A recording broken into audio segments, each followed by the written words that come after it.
What angle? Oh, so hi, good afternoon. We are here at Surya Etika Company and Nautica. So this is Mr. Ikwan. We're here to interview for our assignment, which is for the safety and health. So for the first question that I will ask is, can you explain about your company background? Can you ask a little about your company background? Okay, Surya Nautica was founded in 2017. So basically, it was named before it was named as Newfield Petroleum Services. So then after that, it will change name to Surya Nautica, and until today, it's served as Surya Nautica lah. For the company background, what are their main roles at here? So our core business. Okay, so basically our core business is marine transportation. It's all about marine transportation lah, included ship managing, marine transportation, and also subsea engineering lah. So we also have sub activities, but it's not that diverse.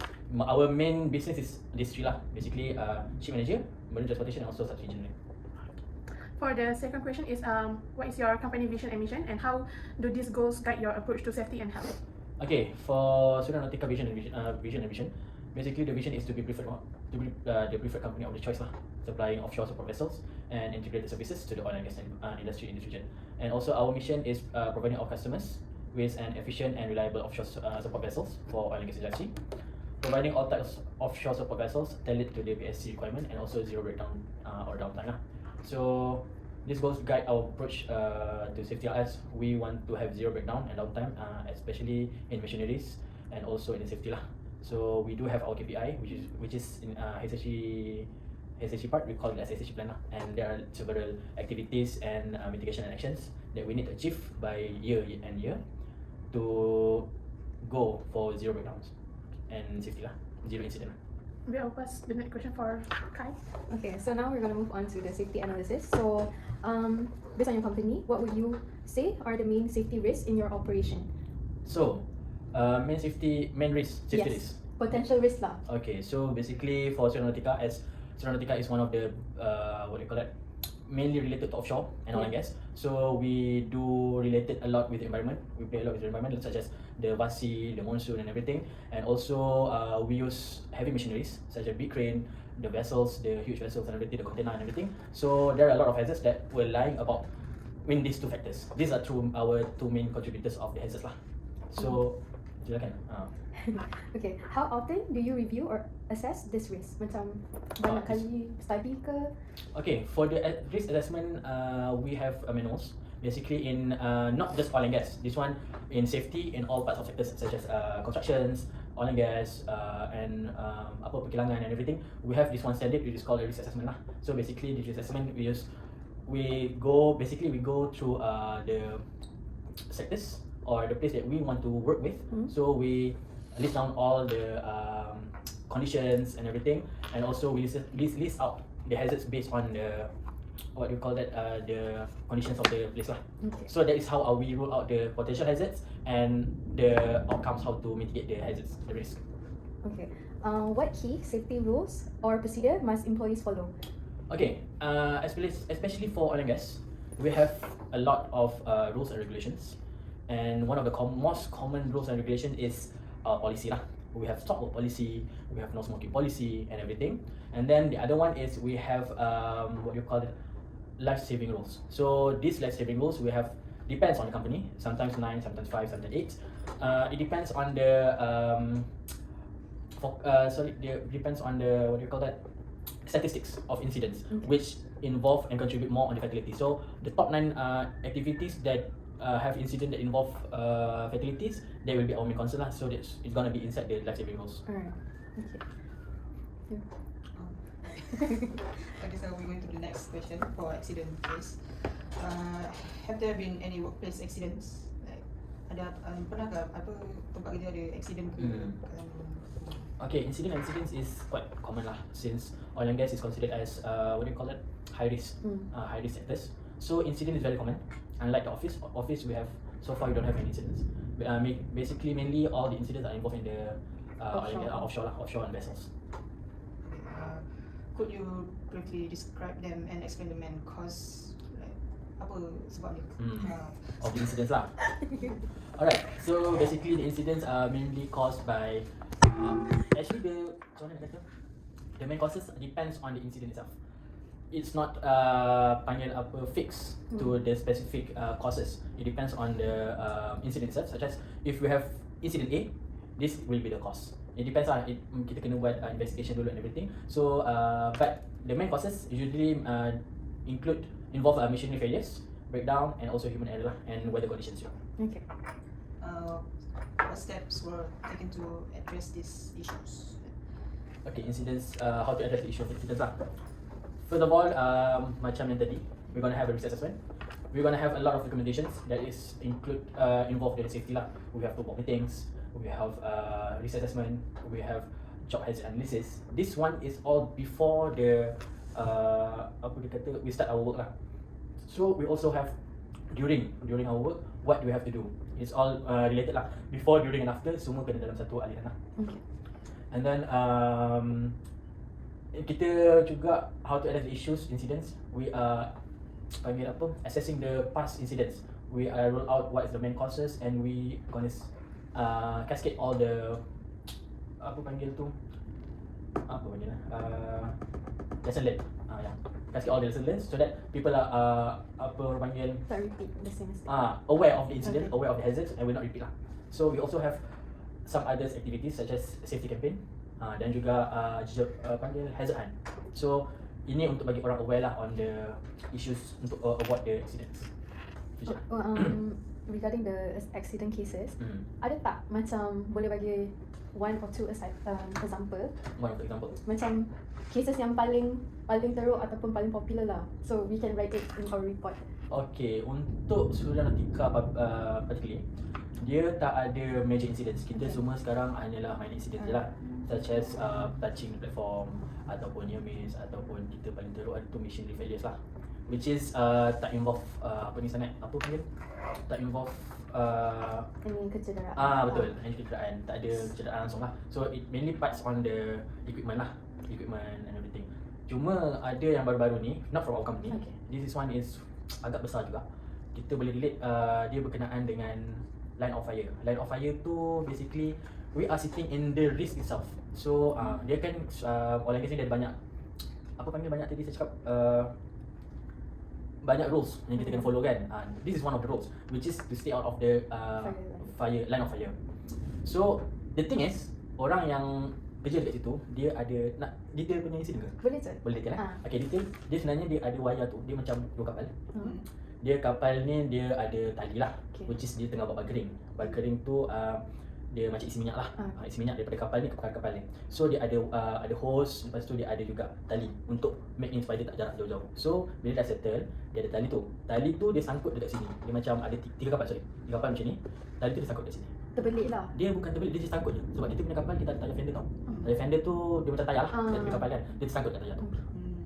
Bila tersangkut, kapal ni dia akan tarik lah untuk bagi lepaskan kan. Tapi the thing is, ada orang kat situ. Orang tu tak stay clear of that area lah. Then benda nak jadi, dia kena libas dengan tali tu. So bila dia kena libas tu, fracture dekat sini, BP dia pun merekah lah. Apa fracture? Fracture lah. Fracture, lepas tu dia punya gigi dia ada patah 2-3 lah. So dia punya jaw dia kena undergo several surgeries. Baru dia cakap, okay lah, after like 6 months kot, baru dia boleh return to work. So that is tahun ni punya incident, which is we call major lah. Sebab dia melibatkan kapal Inang lah. Dia LTI lah. So LTI dia kena reset to zero. Consider as kecuaian manusia ke machinery punya? Okay, untuk insiden, kita tak fokus kepada siapa punya salah. Kita fokus the root cause. So there are a lot of root cause yang kita boleh keluarkan. One of them is communication and also human errors. This yang tak saya dua ni lah main peranan, communication and apa tu human factors lah. So human factors tu kita boleh include dia tak aware lah, awareness dia kurang. So what we can do from lesson learned from that, we have to keep communicating lah. So the communication between the crew must be clear. From the bridge is pusat kawalan untuk kapal. Lepas tu dia ada main deck tu tempat letak barang. Kat situ lah insiden tadi. So communication tu kena ada, between from ship to ship tu pun kena ada.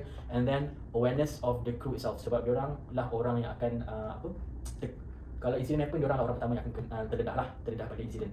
So diorang ni patut awareness lagi tinggi daripada kita. Even though saya safety kan, awareness diorang should be lagi tinggi daripada kita. Itulah. Itu je lah. Alright. Okay, since I rasa 5 tu dah kita dah cakap betul. Incident investigation process. Ya, ini boleh tambah lagi ni. Okay. Okay. How does your company investigate accidents when they occur? Okay, company investigation incidents, kita ada beberapa steps lah. First steps is reporting. When incident happens, the first thing the crew have to do is report to the head office. And the key person is the DPA, we call as DPA lah, designated person at shore, which is dia adalah orang pertama yang akan receive dan akan respond to any emergencies and incidents. And after that, DPA will conclude whether it is important ataupun perlulah untuk buat investigation. Bila investigation, kita akan ada kita akan panggil deploy team lah. Minimum of 2 person. One is team leader, the one who's conducting investigation, and another one is the person who is knowledgeable in the activities or areas of sectors lah. Contoh macam kalau dia buat kerja operation from kapal ni, orang tu ada knowledge, then orang tu akan follow lah. So, Okay. Next one. Siapa nak cakap? Is it a report or stress? Oh, yang company investigation tu dia minta steps Tadi dah explain step. Kan Tapi dia ada lagi detail lah. Oh, ada lagi. Nak tahu? Okay. Nak What? tahu? Boleh? Bagi banyak-banyak satu. Okay, so basically when deploying the team, there are steps for the team of investigators will do. First, they will start gathering information and the evidence of the incident. Dia akan round dekat dalam incident punya tempat kejadian tu untuk gather information lah and evidence. So benda yang paling penting dia kena bawa adalah first thing kamera lah. Kamera, buku nota and everything. Benda-benda yang berkaitan. That's the most penting lah dia kena bawa. And then after start gathering the information and evidence of the incident punya tempat tu, dia kena start interview the personal. For the incidents gathering information tu bukan tempat kejadian saja. Reports and everything pun dia akan ambil lah. Collect all the reports macam checklist dia ada buat ke tidak, lepas tu dia punya buku log dan sebagainya lah. Any information that is related lah. Any records that is related to the incident. And then after all the information has been gathered, they will start interview the personnel who is involved in the incident lah. Kalau macam case tadi, orang-orang sekeliling dia, kru-kru sekeliling dia yang involved, yang nampak tu, cerita apa yang terjadi. Kita nak kronologi.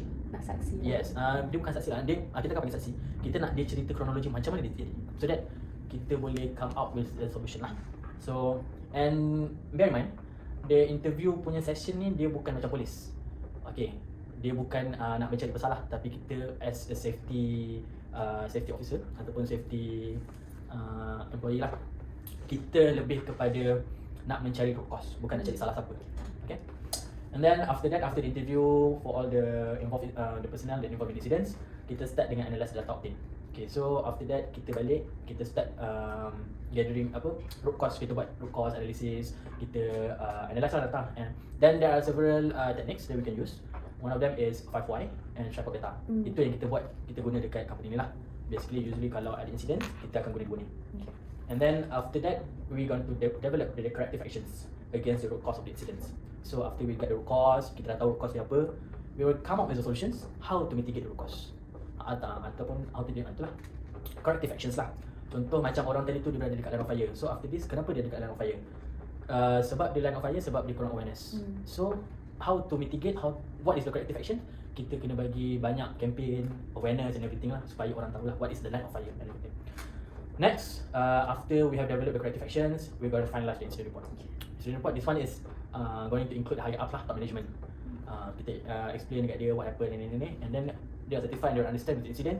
Kita akan come out dengan findings lah, findings yang tadi tu, and lesson learned lah. Kita akan cascade kepada semua, not just in the office but also our crew juga. Kita dekat kapal ni, dekat company kita ada 6 kapal, so kita akan cascade lah semua. So lesson learned, macam berita lah, macam berita kan, hantar surat khabar kan. So diorang boleh baca what is the latest issue, what is the new, what is the lesson learned. So they will understand lah. So kalau kru kapal selalunya diorang akan undergo training, safety training dulu semua kan? Safety, kita tak panggil safety training, kita panggil briefing lah.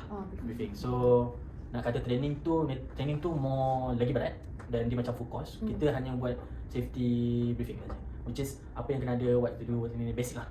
Sebab kru pun basically diorang dah ada safety training diorang sendiri. Jadi sebelum masuk kerja kan? Yes. Itu adalah diorang punya competencies. Requirements. Yes. So before diorang masuk sini lah. So kita cerita tambah sikit lah. So for the next question is about the workplace stress issue. For the question is, what are the main source of the stress for employee here, and how does the company support employee in managing stress? Okay, I will talk more on the crew side. Okay. Sebab dekat office ni saya rasa macam we have less lah stress. We do have stress, but I will talk more about the crew lah because we focus more on crew.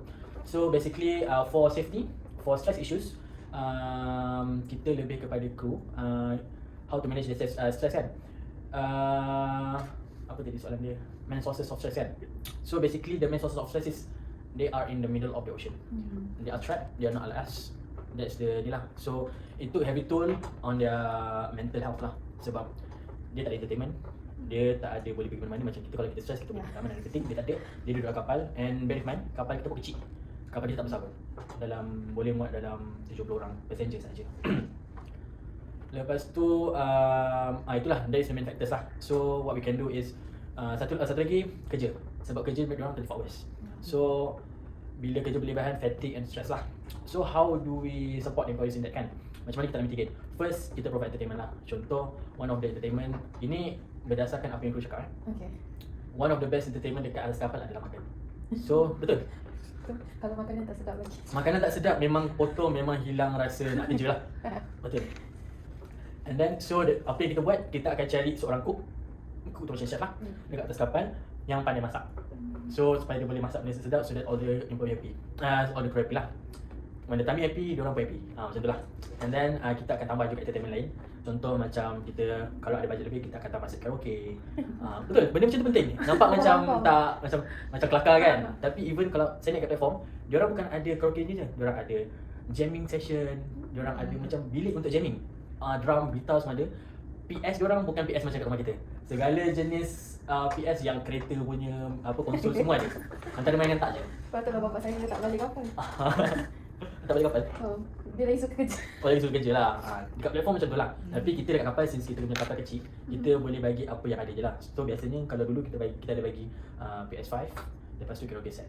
Dua tu pun kira dah okey lah. Lagipun, and then in term of stress, kerja berlebihan, kita ada regulation yang kita limit dia punya TOD Tower of Duty. Berjangka lama, berapa lama dia kerja, hanya dalam 2 bulan sajalah. Tak nak more than that. Itu untuk menjaga dia punya mental health lah. So I think itu je lah kot for the workplace stress issues. Economics.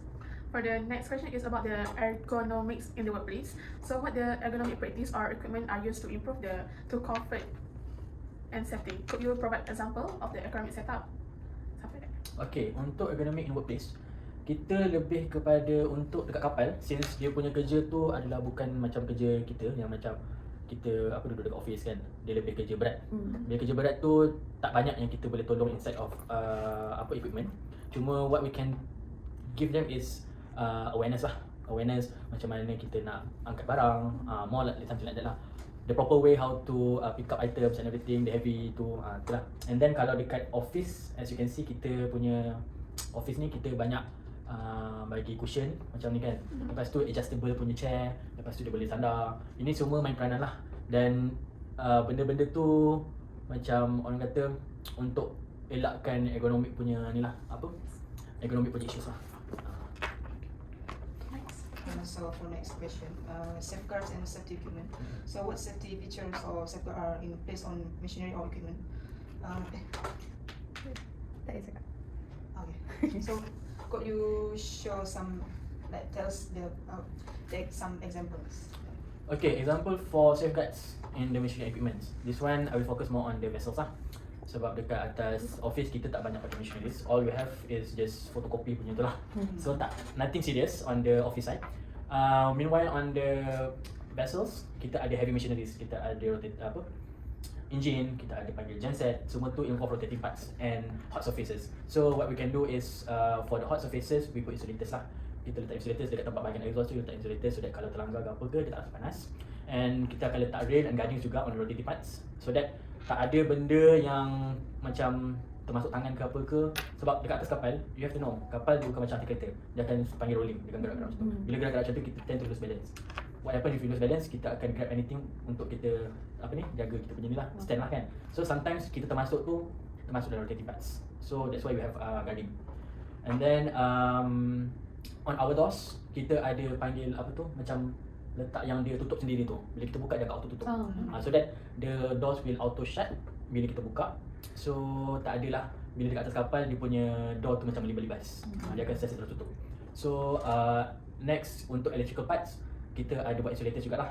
kita bagi insulator apa getah untuk benda-benda macam tu, so that dia tak ada kena electric shock lah. And then we also provide PPE such as safety shoes, goggles, coveralls. Ini semua untuk elak lah kalau dari segi machinery failures lah. And then kita ada juga letak administrative prevention such as panggil warning signs, macam hot surface, pinch point area, macam tu lah. So that is how kita untuk safeguard the place on machinery equipment lah. Last je. Promoting. Huh. So for the Last last question is about the promoting safety and health. So what kind of strategies that are currently in place to promote the safety and health in your workplace? Based your own experience, could you suggest 5 ways or any things that further to improve the safety and health at your company? Okay, promoting safety and health.